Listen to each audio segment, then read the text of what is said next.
Hi guys, welcome to my channel. आज के video में हम लोग देखने वाले हैं जननायक चंद्रशेखर विश्वविद्यालय बलिया के बीएड सेकेंड सेमेस्टर के पेपर फर्स्ट को, यानी कंटेम्प्रेरी इंडिया एजुकेशन। यहाँ से क्वेश्चन आप लोग के पूछे ही जाएंगे। प्राथमिक शिक्षा का अर्थ क्या होता है, उद्देश्य क्या होता है, महत्व क्या होता है। तो इसको वीडियो के लास्ट तक बने रहिएगा। तो चलिए अपनी वीडियो को स्टार्ट करते हैं। वीडियो स्टार्ट करने से पहले आप लोग चैनल को सब्सक्राइब कर लीजिए, अपने ग्रुप में भी शेयर कर दीजिए और इस वीडियो के लास्ट तक जरूर बने रहिएगा, क्योंकि आप लोग के हर क्वेश्चन पूछे जाएंगे इसी के इर्द गिर्द। तो इसलिए आप लोग को इसको बिल्कुल डिटेल से पढ़ के जाना है। तो चलिए हम शुरू करते हैं। प्राथमिक शिक्षा का अर्थ, उद्देश्य, महत्व क्या होता है। तो देखिए, शिक्षा से पहले दी जाने वाली शिक्षा प्राथमिक शिक्षा कहते हैं। प्राथमिक शब्द का सामान्य अर्थ है प्रारंभिक, मुख्य तथा आधारभूत। इस प्रकार प्राथमिक शिक्षा से तात्पर्य प्रारंभिक अथवा आधारभूत शिक्षा से प्रारंभिक स्तर पर संपन्न होने के कारण प्राथमिक शिक्षा संपूर्ण शिक्षा व्यवस्था का आधार है। यानी प्राथमिक शिक्षा अगर अच्छे हो जाएगी तो ये एक शिक्षा का आधार बनता है। प्राथमिक शिक्षा का अर्थ देखिए,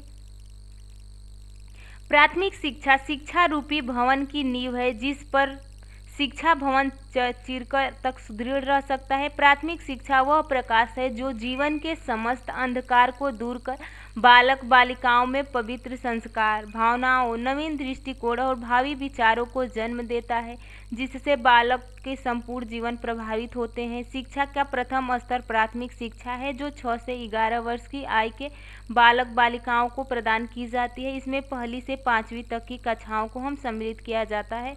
मध्य प्रदेश में प्राथमिक शिक्षा की अवधि 5 वर्ष से निर्धारित हो गई है। इसका उद्देश्य और लक्ष्य देखिए क्या है। प्राथमिक विद्यालय में अध्ययनरत विद्यार्थियों के लिए प्राथमिक शिक्षा को उन्नति बनाने के लिए मध्य प्रदेश शासन ने निम्न उद्देश्यों को निर्धारित किया है। विद्यार्थियों का सर्वांगीण विकास करना, यानी सर्वांगीण का मतलब कि बच्चे का सर्वांगीण विकास, उसका फिजिकली, मेंटली, इमोशनली और कॉग्निटिव, यानी सारे प्रकार से बच्चे का विकास हो। तो यही कहा गया है, शारीरिक, मानसिक, बौद्धिक विकास करना है, सर्वांगीण विकास करना है। विद्यार्थी में देश प्रेम तथा संस्कृति के प्रति प्रेम भाव उत्पन्न करना है, इसका उद्देश्य यही है। विद्यार्थियों में अनुशासन की भावना का विकास करना है। विद्यार्थी में शिक्षा के प्रति रुचि एवं एकाग्रता उत्पन्न करना है। विद्यार्थियों की मूलभूत आधारों पर व्यवहारिक ज्ञान का पाठ पढ़ाना है। आगे देखिए, विद्यार्थियों में भाईचारा की भावना का विकास करना है। प्राथमिक शिक्षा के उद्देश्य के निर्धारण का सर्वप्रथम प्रयास भारतीय शिक्षा आयोग हंटर कमीशन 1882 ने किया। आयोग ने प्राथमिक शिक्षा के मात्र 2 उद्देश्य निर्धारित किए हैं, जिसमें प्रथम उद्देश्य है जन शिक्षा का प्रसार। देखिए, प्रथम उद्देश्य हो जाएगा जन शिक्षा का प्रसार और द्वितीय उद्देश्य हो जाएगा व्यवहारिक जीवन की शिक्षा था। देखिए, कोठारी आयोग ने 1964 से 66 ने अपनी प्रतिवेदन में प्राथमिक शिक्षा के उद्देश्य के संबंध में लिखा है। आधुनिक प्राथमिक शिक्षा का उद्देश्य बालक को भावी जीवन की परिस्थितियों का सामना करने में समर्थ बनाने के लिए शारीरिक एवं मानसिक प्रशिक्षण देकर उसका इस प्रकार से विकास करना है कि वह वास्तव में एक उपयोगी नागरिक बन सके। विभिन्न आयोगों एवं राष्ट्रीय शैक्षिक अनुसंधानों व प्रशिक्षण परिषदों द्वारा निर्धारित उद्देश्यों के आधार पर प्राथमिक शिक्षा के प्रमुख उद्देश्य स्पष्ट होते हैं। तो देखिए, बालकों को उनकी मातृभाषा, क्षेत्रीय भाषा तथा उनकी प्राकृतिक और सामाजिक पर्यावरण का ज्ञान कराना। देखिए, यहाँ पे आप लोग का RTA, NCF सारा उस बच्चे की मातृभाषा पे ही बल दिया जाता है कि बच्चे को प्राथमिक शिक्षा मातृभाषा पे ही देना है। अब उसके बाद जैसे जैसे बच्चा आगे क्लास में बढ़ता जाएगा उसको अन्य भाषा सिखा सकते हैं।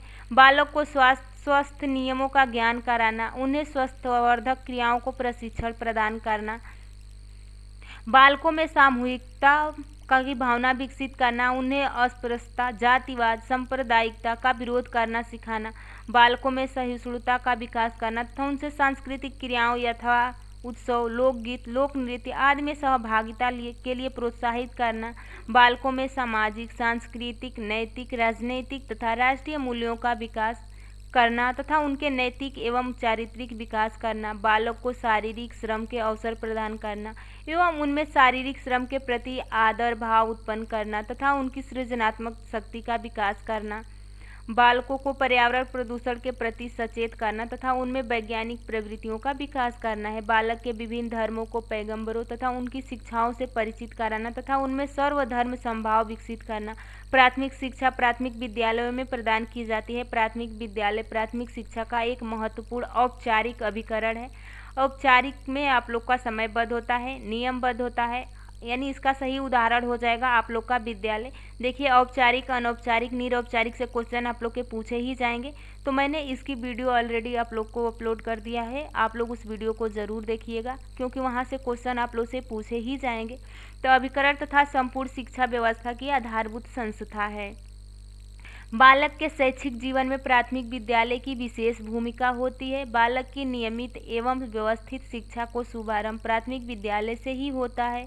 प्राथमिक विद्यालय में शिक्षकों, सहपाठियों एवं अन्य व्यक्तियों के संपर्क के फलस्वरूप बालक के व्यक्तित्व में प्रत्यक्ष अथवा परोक्ष रूप से, प्रत्यक्ष मीन्स मतलब उसको देखकर, परोक्ष रूप से अनेक महत्वपूर्ण परिवर्तन होते हैं जो उसके भावी विकास की दिशा सुनिश्चित करते हैं।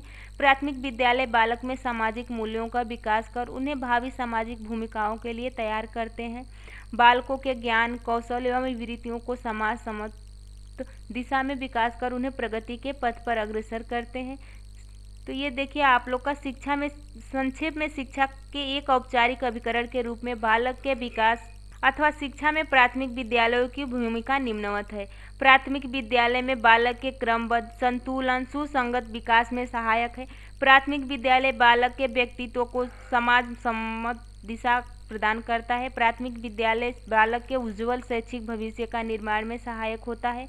देखिए यहाँ पे प्राथमिक विद्यालय में ही बालक में नैतिकता, ईमानदारी, कर्तव्य निष्ठा, परिश्रम, सहानुभूति, सहिष्णुता, प्रेम, दया जैसे मानवीय गुणों का सृजन होता है। तो देखिए जो प्राथमिक विद्यालय होता है बच्चे की नींव डालता है शिक्षा का, बच्चे को किस तरह से इसमें सारे गुण विकसित करता है। तो सबसे महत्वपूर्ण आप लोग का प्राथमिक ही शिक्षा होती है, गुणों का सृजन होता है। प्राथमिक शिक्षा का महत्व देखिए, प्राथमिक शिक्षा संपूर्ण शिक्षा व्यवस्था की आधारशिला है। यह वह प्रकाश है जो बालक की मूल प्रवृत्तियों का परिमार्जन कर उसे आदर्श, संस्कारवान तथा संतुलित व्यक्तित्व प्रदान करती है। बालक के उज्ज्वल शैक्षिक भविष्य के निर्माण में प्राथमिक शिक्षा की विशेष भूमिका होती है। यह मानव मात्र के विकास का मार्ग प्रशस्त करती है। विद्वानों ने इस ज्ञान के द्वारा की कुंजी कहा, यानी ज्ञान की द्वार की कुंजी कहा है।